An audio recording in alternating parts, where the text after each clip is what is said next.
দর্শক আসসালামু আলাইকুম। ডক্টর মোহাম্মদ ইউনূস একজন সফল ব্যবসায়ী, সফল উদ্যোক্তা, যেটা বিশ্বজুড়ে তার নাম খ্যাতি রয়েছে, এটা সকলেই জানা আমার মতে। কিন্তু এবার তিনি নতুন একটি ব্যবসায় নেমেছেন, নতুন একটি ব্যবসা খুলেছেন।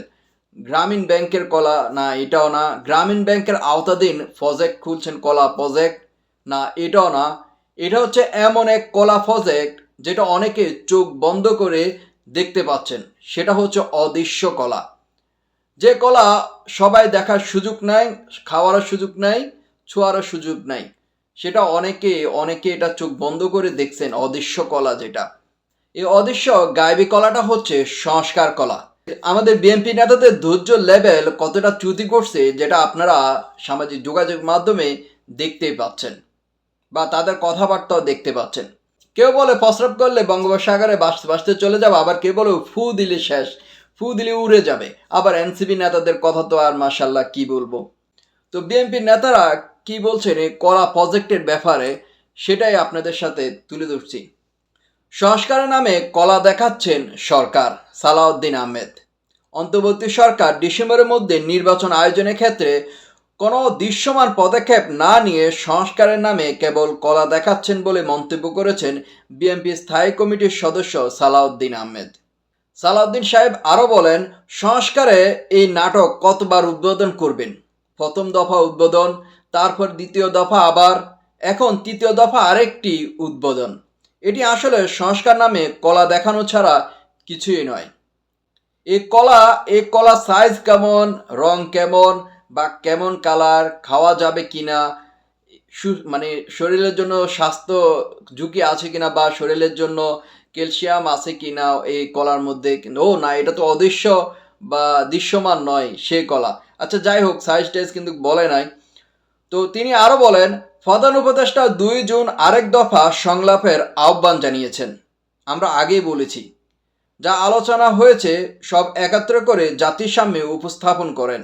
কিন্তু আপনারা শুধু আনুষ্ঠানিকতা করছেন, কাজের কাজ কিছুই হচ্ছে না। 2 জুন আবার নতুন করে আলোচনা কি প্রয়োজন?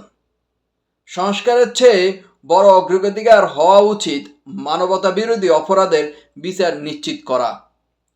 ফ্যাসিস্টদের বিচারের দাবি এখন সবচেয়ে অগ্রাধিকার হওয়া উচিত। ডিসেম্বরের মধ্যে নির্বাচন আয়োজনের বিষয়ে সরকারের আগের প্রতিশ্রুতি থেকে তারা সরে এসেছেন। আপনারা বলেছিলেন ডিসেম্বরের মধ্যে নির্বাচন হবে, এখন আবার পিছু হটলেন। এটা অত্যন্ত দুঃখজনক। তো আমরা একটু পিছনে ফিরে যাই।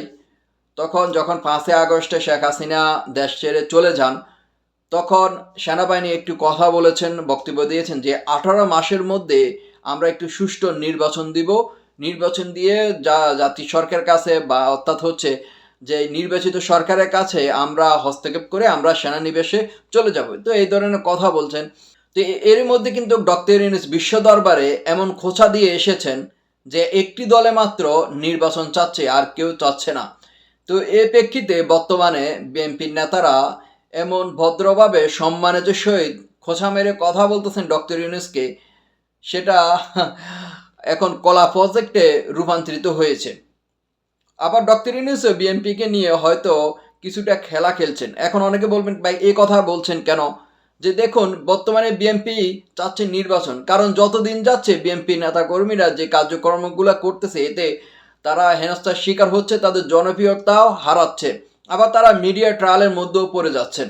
তো এ থেকে বিএনপি নেতারা ভাবতেছেন যে যদি বেশিক্ষণ দীর্ঘস্থায়ী যদি এটা হয়, তাহলে তো ভাই বোঝেনি কী অবস্থা হবে। এখন অনেকে, আবার বিএনপি নেতারা অনেকে এখন ডক্টর ইউনূসকে এমনভাবে ধোলাই দিচ্ছেন, ওই এখন বলবেন ভাই ধোলাই না, ওই যে প্রস্রাব করে দেওয়া, এরপর আরও কতগুলা কথা আর কি বলে, এইগুলা আর কি বলবো, কলা ফজেট এ ফজেট। তো আপনারাই ভালো বোঝেন। তো দেখা যাক বাংলাদেশ কি হয়। বাংলাদেশে ডক্টর ইউনূসে, আমার প্রশ্ন একটাই, যে ডক্টর ইউনূস তারিখটা কেন বলতেছেন না?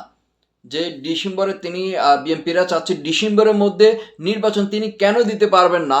এটার একটা রিজন, মানে এটার একটা কারণ তারা চাচ্ছে যে ডিসেম্বরের মধ্যে আপনি কেন নির্বাচন দিতে পারবেন না এই বিষয়। আর হচ্ছে যে আপনি কবে তারিখটা দিবেন, একটা রোড ম্যাপ মানে পাত্রী দেখার সময় তারা বলতেছেন, বিএনপি নেতা বলতেছেন পাত্রী দেখার পর পাত্রী পছন্দ হলে বিয়ের শাদীর দিন তারিখ তো একটা ঠিক হয়, তাহলে না হলে মানুষকে আমরা দাওয়াত দিব কিভাবে? সেটাও একটা ভালো কথা যে দাওয়াত দিব কিভাবে। তো ডক্টর ইউনূস কেন, কি তার মনের আশা বা ভরসা, এটা তিনি জানেন। দেখা যাক কি হয়। ধন্যবাদ সকলকে।